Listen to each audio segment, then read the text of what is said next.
Thikũ nini thutha wa thirikari ya Kenya gwĩkĩranĩra kĩrore kandarathi ya waki wa ndemu ya Thwake ĩrĩa gũkorwo ĩgĩakwo mwena wa Ikamba-inĩ, Minista wa Maĩ Eugene Wamalwa nĩ aratabanirie mũcemanio na atongoria mwena ũcio kuona ũrĩa waki ũcio gũthiĩ na mbere. Wamalwa nĩ augĩte thirikari nĩ ĩthiĩte na mbere na kũrĩha ene mĩgũnda na no gĩcunjĩ kĩa 20% gĩtarĩ kĩrarĩhwo. We want to come back here in January with His Excellency the President and the Deputy President to launch this project and to do the official groundbreaking. We will not take any excuses. We will not take any postponement.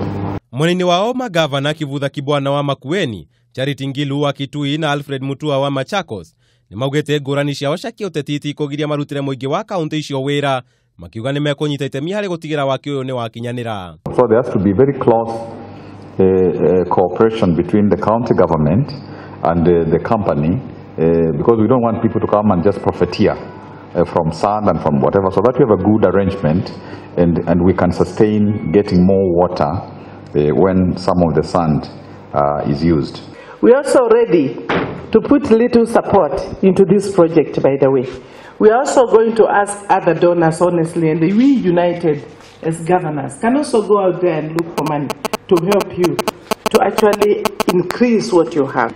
Mimi namuuliza contractor, tafadhali, kama vile umesikia wamesema wape vijana wetu kazi, lakini sio vijana wetu peke yake kazi.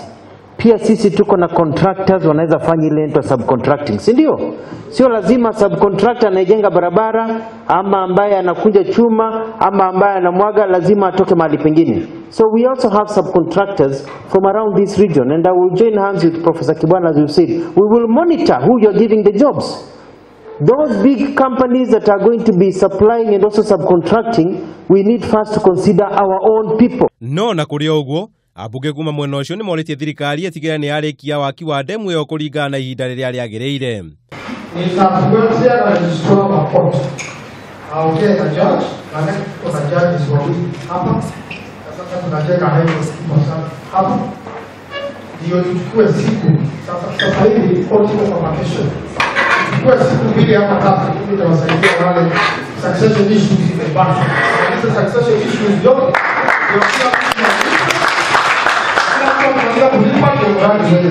I think 5 years for constructing a wall of 70 meters is too long. 5 years is too long. I don't know, Waziri. I'm not an engineer, but 5 years is too long. You know, this is work that they are doing in China in 2 years. I've just Googled. This is things they are doing in Europe in 18 months. They are doing in America in 3 years. Why is it taking 5 years here? This needs to be chap because unajua mimi napenda maendeleo chap. Demu ya Thwake ĩigĩirwo keheri-inĩ ciringi bilioni 62 kũrĩa bilioni 3.6 ihũthĩkĩte kũrĩha ene mĩgũnda kũrĩa gũkorwo ĩgĩakwo na nĩ yagĩrĩirwo gũkorwo ĩrĩkĩte gwa kahinda ka mĩaka 5 na nĩyo ĩgũkorwo ĩrĩ demu ĩrĩa nene mũno makĩria Afrika ya gatagatĩ na Afrika ya irathĩro. Handũ-inĩ ha Kameme TV, njĩta Kamau wa Mwangi.